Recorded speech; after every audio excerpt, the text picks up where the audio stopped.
Are you looking to record stunning 4K videos on your iPhone? Whether you're capturing a special moment or creating content, 4K video provides incredible detail and clarity.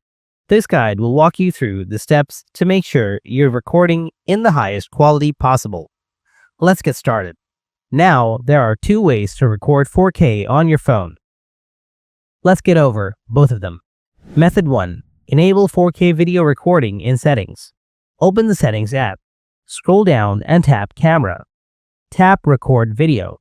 Choose 4K at 24 fps, 4K at 30 fps, or 4K at 60 fps, based on your preference. After that, exit Settings. You're all set to start recording in 4K.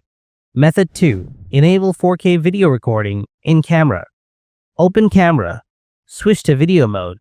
Tap on HD from the upper right corner of the screen, and it will change to 4K. If you want to change the FPS, tab the numbers next to 4K and select the FPS you want.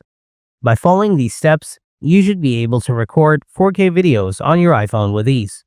If the video helps you out, then smash that like button. And if you want more helpful content just like this, subscribe to the channel. As always, thanks for watching, and I'll catch you in the next one. Take care.